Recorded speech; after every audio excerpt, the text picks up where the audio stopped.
Erklär mal für den Laien, was ein WLAN ist. Ja, ein WLAN, ja, was ist ein WLAN? Ja, das leidet immer, nicht? Und ja, wie das so sagt, das WLAN, nicht? Also das ist ja kabelloses Netz, nicht? Was kann man damit machen? Man kann ins Internet gehen, man kann ja auch mal ein paar E-Mails schicken, ne? Oder man kann das auch sein lassen. Dirk, was kann man mit einem Wireless-LAN machen? Podcast. Ich werde ja so oft gefragt, wie ich eigentlich zu dem Job gekommen bin, für das Wacken Open Air Podcast zu machen. Wie die Jungfrau zum Kind. Die Idee, überhaupt diese Filme zu machen, hatte Thomas. Der saß nämlich in einem Flieger und ein Fluggast neben ihm, der hatte einen iPod, auf dem man damals schon Filme gucken konnte. Und Thomas war sehr neidisch, dass er nur Musik hören konnte. Dann habe ich ja im Grunde einen Podcast, den gibt es glaube ich sogar bei Apple noch, mit Biff von Saxon. Aha, okay. Weil wir immer auf der Höhe der Zeit sein wollten. Da haben wir einen Podcast gemacht.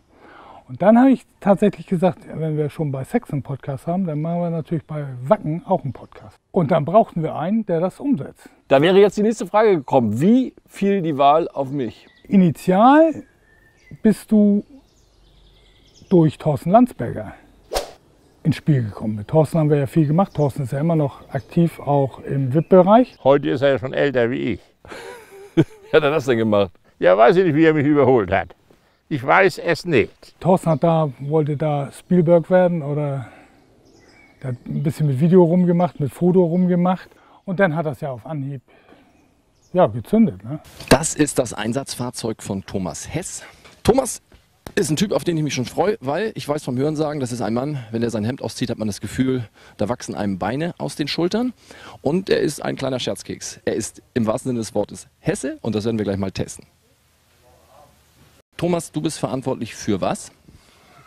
Ich bin der Hausmeister. Da habe ich Thomas kennengelernt.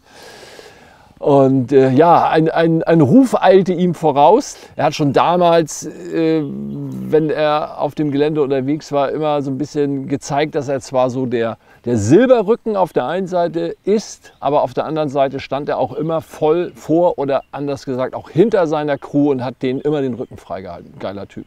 Wir befinden uns im Catering-Bereich des Wacken Open Air. Neben mir der Spitzname dieses Mannes, The Master of Disaster, Manfred. Erinnerst du dich eigentlich noch an die allererste Begegnung mit mir in dem allerersten Podcast, den wir hier gemacht haben?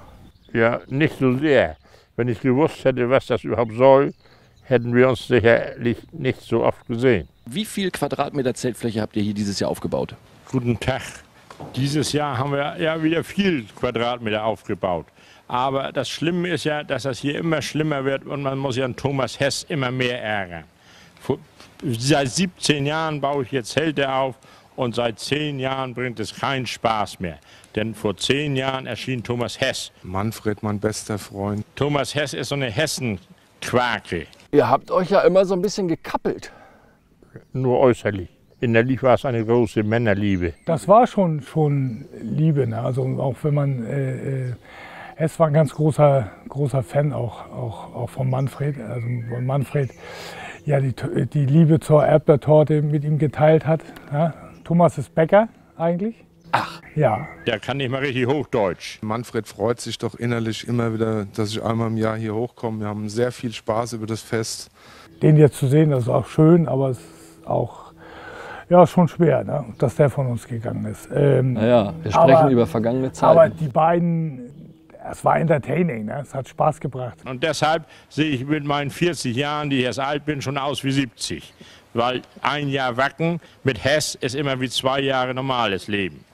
Ja, und so einige Highlights, die kann man aber hier so nicht erzählen. Stripperin zum Frühstück im Crewzelt. Auto, Knöpfe von den Türen rausdrehen, Scheiben runter. Du hast mit dem Feudel und mit dem das ist Leubar. aber ja nicht so schlimm, als was du immer gemacht hast. Was habe ich denn gemacht? Alleine, dass du sagst, ich bin ein Master of Disaster. Wenn ich so nachdenke, ich habe das ja früher nicht begriffen, aber ich habe jetzt mal geguckt bei Google, dass ja doch auch was fürchterliches ist. Findest du? Ja. Na, das ist eigentlich ist das ist doch ein Einer, der Kompliment. Präzisionsarbeit abliefert und du sagst, Desaster mache ich hier. Das ist doch auch scheiße. Mit Thomas Hess gab es nur im ersten Jahr ein bisschen Streit wegen Kaffeesahne. Er fuhr mit seinem großen 280er SE direkt ins Zelt und wollte Sahne für seinen Kaffee. Und weil Holger gesagt hat, keiner kriegt hier was, habe ich ihm natürlich nichts gegeben. Dann habe ich ihn das Jahr auch nicht mehr gesehen. Hast du noch einen schönen Satz in Richtung Manfred? Ja, er soll sich mal neue Hoseträger kaufen. Das sind ja immer noch die letzten von den, ich glaube, ich kenne sie jetzt 10 Jahre. Ach ja, Schande.